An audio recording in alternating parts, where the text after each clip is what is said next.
जब इंजीनियर्स जाते हैं तो एक पॉलिश बैकग्राउंड होता है उनके पास में, क्योंकि उनके पास में आफ्टर क्लास डिस्कशन की एक संकल्पना है। वैसे ही हम लोग जब जयंती मनाते हैं तो ये क्या है? ये विचारों का आदान प्रदान है जो हम लोग आपस में करते हैं। जैसे आप लोग देख रहे हैं कि यहाँ पे एपीआई सर भी है, तेजेंद्र मेश्राम सर। तो ऐसी क्या बात हो जाती है कि जयंती के वक्त में हम लोग, जैसे मैं जर्नलिस्ट हूं और मेरी कॉम्पिटिटिव के लिए तैयारी भी शुरू है, तो ऐसा क्या जरूरत गिरी कि इंजीनियरिंग के स्टूडेंट्स को हम लोग यहाँ पे 5 मिनट कुछ अपने शब्द रखें? आप में से कोई एनीवन कि हम लोग ऐसे क्यों करते हैं? बात ऐसी है कि जैसे ही आप किसी स्कूल, कॉलेज या इंजीनियरिंग कॉलेज में एंट्री लेते हो, आप देखिए भारत का इतिहास कि हर एक ग्रुप के अलग अलग विचारधारा है और हर एक ग्रुप के अलग अलग पहनाव है, अलग अलग ग्रुप्स की अपनी अपनी विचारधारा है।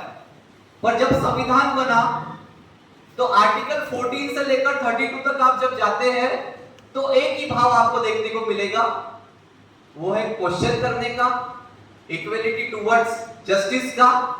और अपनी आवाज अगर कहीं दबाई जा रही है तो आर्टिकल 32 आपको हक अधिकार देगा कि आप अपने राइट्स का हनन को देखते हुए सुप्रीम कोर्ट में अपील कर सकते हैं। बाबा साहब आर्टिकल 32 को इस कॉन्स्टिट्यूशन का हार्ट कहते थे। बहुत सही बात है, क्योंकि अगर आपके रूल बुक का वायलेशन हो रहा है तो सबसे पहले आप किसकी तरफ जाएंगे? आप जाओगे वायलेटर के पास, और वायलेटर अगर आपकी नहीं सुन रहा तो उसके ऊपर जो एडमिनिस्ट्रेशन अथॉरिटी उसके पास जाओगे, वो भी नहीं सुन रहा तो इस देश की सबसे बड़ी अपेक्स बॉडी सुप्रीम कोर्ट के पास आप जाके दरवाजा खटखटाओगे कि मुझे इस यहाँ पे मेरे अधिकारों का हनन हो रहा है। आप स्कूल कॉलेज में जैसी एंट्री लेते हो, आपके पास यूनिफॉर्म क्यों है? यहाँ पे कोई व्यक्ति ऐसा हो सकता है कि जो आर्थिक रूप से कम सक्षम हो या कोई आर्थिक रूप से बहुत ज्यादा सक्षम हो, पर वो एक ही यूनिफॉर्म के नीचे इस स्कूल के प्रांगण में जब आता है या इस कॉलेज में आता है, क्योंकि उसकी इक्वालिटी है टुवर्ड्स एजुकेशन। कोई भेदभाव के बिना वो वही एजुकेशन ले सकता है जो आपके बाजू में सीट में बैठा हुआ व्यक्ति ले सकता है। और यही हक अधिकार देने वाले डॉक्टर बाबा साहब आंबेडकर की जयंती पे आज हम उन्हें नमन करने आ रहे हैं। ये हमें बात समझनी पड़ेगी कि हमारे महापुरुषों का इतिहास जब तक हम नहीं जानेंगे तो यहां से 15 साल बाद आप अपनी पीढ़ी को देख लेना, क्योंकि आज का भी दौर ऐसा है कि 15 सेकंड के रील्स में हम लोग अपनी अचीवमेंट को खोजने लग गए हैं। आने वाले 15 साल में मुझे लगता है कि जो न्यू जनरेशन आएगी उनके थोड़े नेक बेंड की उनके पास में प्रॉब्लम रहेगी, क्योंकि उनके पूर्वज यहाँ पे मोबाइल खेलने की शुरुआत कर चुके हैं। होगा रेप्टाइल्स का यहाँ पे नए तरीके से वो बने, क्योंकि उन्होंने अपने चीजों को इस्तेमाल करना बंद कर दिया तो वो उसी तरीके से कुपोषित हुए। वैसे ही इंसान के ऊपर बहुत बड़ी जिम्मेदारी है कि हम यहां से एक नेशन बिल्डर के रूप में जा रहे हैं। आपके टीचर्स, यहाँ पे आपके जो प्रिंसिपल्स आपको वक्त वक्त पे गाइड करते हैं, इनका उद्देश्य सिर्फ यही है कि केडी के कॉलेज से या नागपुर के, क्या पूरे में कहता हूं कि इंडिया के कॉलेज से जितने भी इंजीनियर्स निकले इन नेशन बिल्डिंग में अपना योगदान दे। कोई जरूरी नहीं है कि यहाँ पे बैठा हुआ आईटी सेक्टर का व्यक्ति किसी एमएनसीज में सॉफ्टवेयर इंजीनियर बनेगा या मैकेनिकल इंजीनियरिंग करने वाला एलएनटी में काम करेगा, जरूरी नहीं है। क्योंकि इंजीनियर्स का करिकुलम इतना वेल डिफाइंड है कि आप क्रिटिकल थिंकर्स हो, बहुत ज्यादा क्रिटिकल थिंकर्स हो। फर्स्ट ईयर में आप कंबाइंड कोर्स पढ़ते हो, सिविल इंजीनियरिंग भी पढ़ते हो, मैकेनिकल भी पढ़ते हो, इलेक्ट्रिकल भी पढ़ते हो, तो बेसिक आपको आ जाता है। उसके बाद में अगर आज के बाद में कोई 3 साल के लिए लॉ करने जाएगा तो कितना क्रिटिकली साउंड रहेगा वो, कितना टेक्नोलॉजिकली साउंड रहेगा कि यहां से बना हुआ कोई वकील आईटी सेक्टर में आके अच्छी वकीली करेगा, क्योंकि इंडिया के पास में अभी भी आईटी लॉ इतने मजबूत नहीं है। डिजिटल अरेस्ट का कोई प्रावधान फिलहाल हमारे पास में नहीं है, तो यहां में से कोई व्यक्ति जाएगा जो डिजिटल अरेस्ट पे पॉलिसी बनाएगा, ये इंजीनियर्स कर सकते हैं। यहां से कोई व्यक्ति आगे बढ़ के जाएगा और वो ह्यूमैनिटीज बैकग्राउंड में जाएगा और वो देखेगा कि इस गांव में ये परिस्थिति है कि गांव में 40 घर है और गांव के पास में इकोनॉमी का सिर्फ एक ही जरिया है, वो एग्रीकल्चर। तो मैं क्या ऐसा इनोवेशन करूं इस डेवलपमेंट स्टडीज में आके कि यहाँ के गांव का हर एक व्यक्ति एग्रीकल्चर इकोनॉमी में आगे बढ़कर अपनी इकोनॉमी जनरेट कर पाए। बहुत सी चीजें हैं जो आपको समझनी पड़ेगी और फियरलेस होना पड़ेगा। जब तक आपके अंदर डर है तो मैं नहीं मानता कि एज ए ह्यूमन बीइंग हम लोग कहीं इवॉल्व होने वाले हैं। और ये डर मुझे भी है, ये डर यहां पे बैठे हुए हर एक व्यक्ति को है कि वो समाज में कैसा रह रहा है। आपने कभी देखा एडमिनिस्ट्रेशन, लेजिस्लेचर और जितनी भी यहां पे बॉडीज है उनके सामने हम लोग डर के रहते हैं। वी द पीपल की संकल्पना इस देश की है, we the people of India.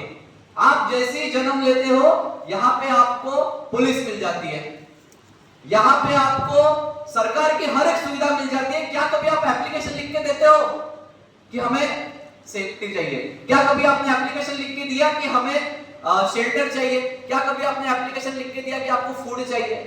Basic framework है जो आपको ये इंश्योर करता है कि आपको ये मिलने ही वाला है।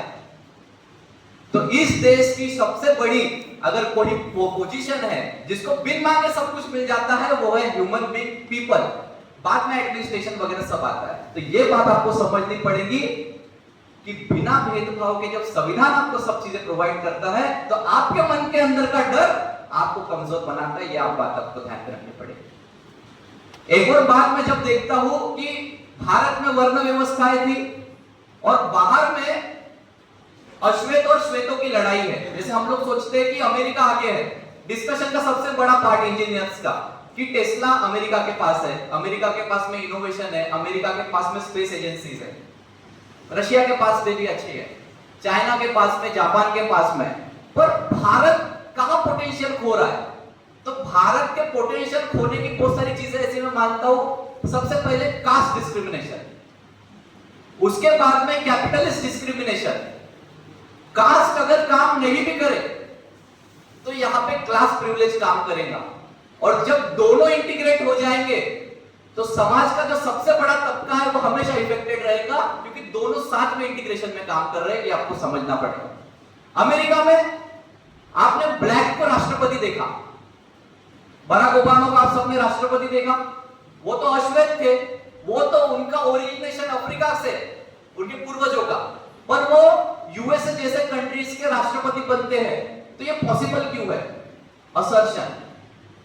1973 में क्रांति हुई यूएसए में, और उस क्रांति में वो लोग क्या कहते थे कि अगर गोरे लोग प्रेस किए हुए कपड़े पहनते हैं तो हम प्रेस किए हुए कपड़े नहीं पहनेंगे।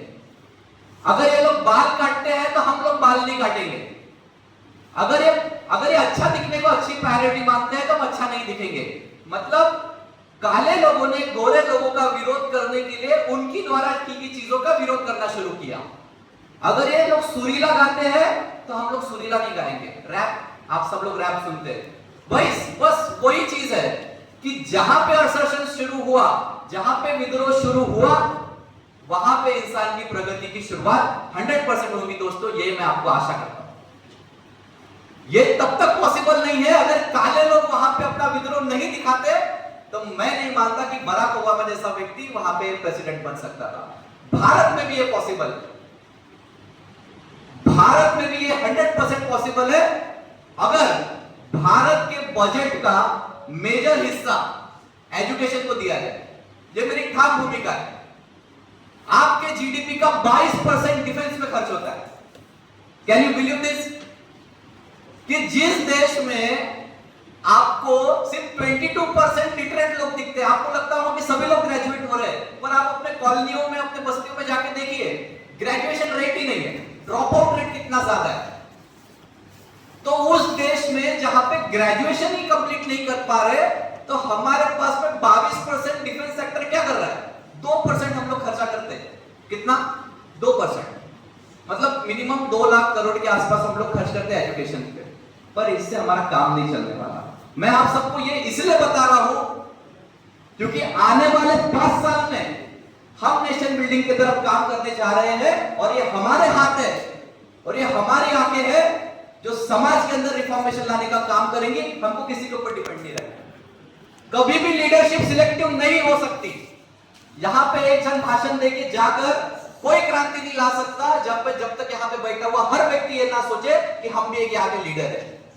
ये कलेक्टिव एफर्ट्स है। जब आप ग्रुप प्रोजेक्ट करते हो तो आप कलेक्टिव लीडरशिप देखते हो कि एक ये सेगमेंट देखेगा, एक ये सेगमेंट देखेगा, आखिर में इंटीग्रेशन होगा तो ग्रुप प्रोजेक्ट का एक प्रोजेक्ट निकलेगा और उसकी एक्सेप्टेबिलिटी तुम्हारे प्रोफेसर करेंगे। लॉजिकल? वैसे ही नेशन बिल्डिंग का काम है, कुछ भी नहीं एक्स्ट्रा करना है, कुछ एक्स्ट्रा करने की जरूरत नहीं। घर से निकल के आंदोलन थोड़ी करना है, सवाल पूछने की मानसिकता बनानी है। और सवाल ऐसे पूछने हैं कि तुम्हारे राइट्स का वायलेशन करने वाला 2 बार सोचे कि अब ये भारत को क्या हो चुका है कि जिस भारत में पैसों के दम पे किसी को दबा दिया जाता था, जात के नाम से जिसको दबा दिया जाता था, आज ये सवाल पूछने लग गया है। एक बार तुम मार खाओगे, दूसरी बार मार खाओगे, पर तीसरी पीढ़ी जब तुम्हारी शुरुआत होगी तो तुम्हारी पीढ़ी कभी ये बात नहीं करेगी कि अगर अभ्यास नहीं करेगा तो तू झाड़ू मारेगा।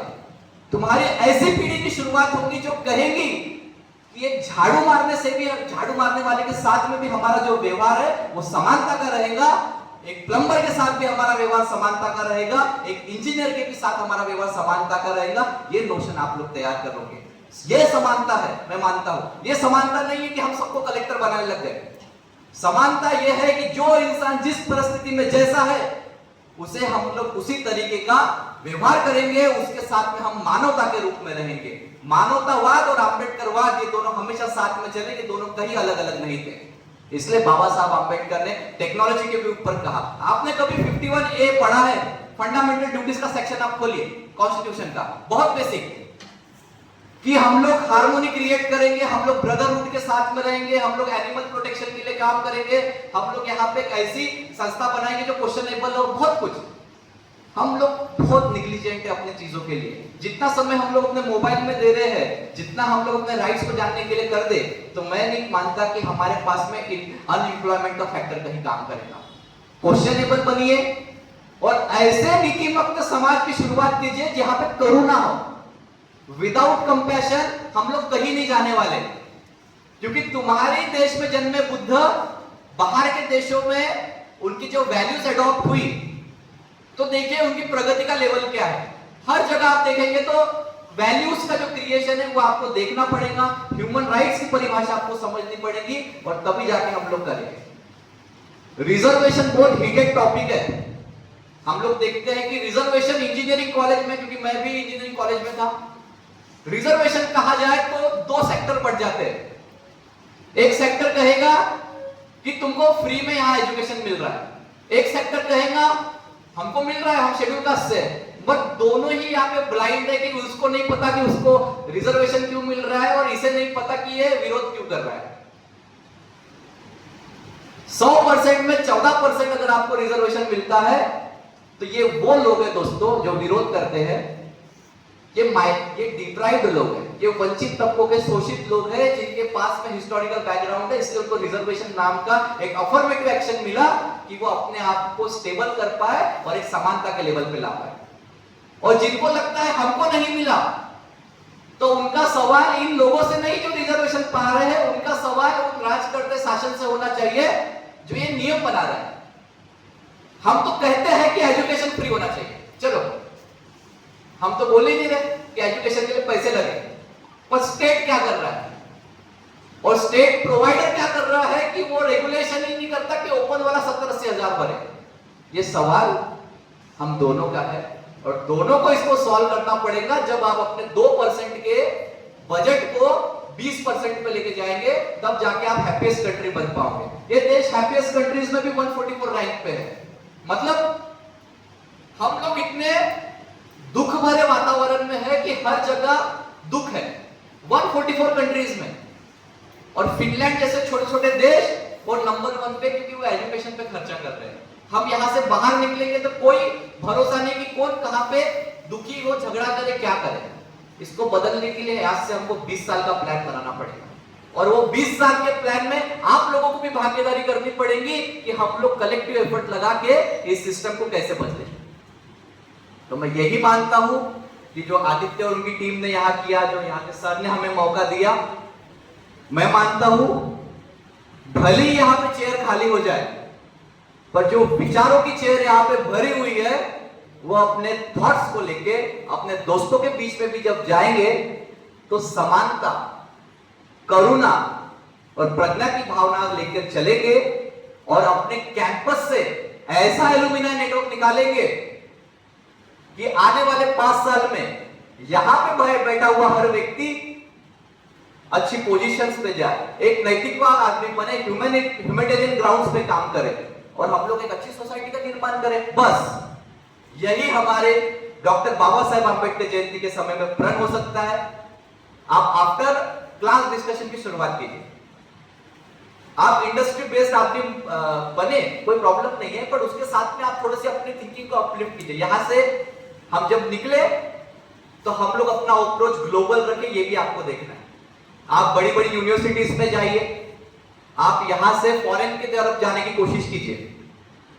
बहुत सिंपल चीजें हैं, आप सबको गूगल पे आज सब कुछ चीजें मिल जाती हैं, आप उनको एक्सप्लोर कीजिए और इस जयंती पे संकल्प लीजिए कि हम आने वाले 20-25 साल में इस भारत को, जो हम लोग बात कर रहे हैं कि सबसे ऊपर देखना चाहते हैं, उसकी शुरुआत करेंगे। यही आशा करता हूं, यही आकांक्षा करता हूं और आप सबसे प्रण लेता हूं कि आप सब इतने अच्छे ग्रेड के साथ में अपना इंजीनियरिंग कंप्लीट करेंगे कि अगले साल जब हम लोग किसी दूसरे जगह पे खड़े हो तो केडी के कॉलेज का एक लड़का आके हमें समझाए कि आने वाले समय में हम भारत को किस रूप से विकसित देखते हैं। जय भीम, जय भारत, धन्यवाद।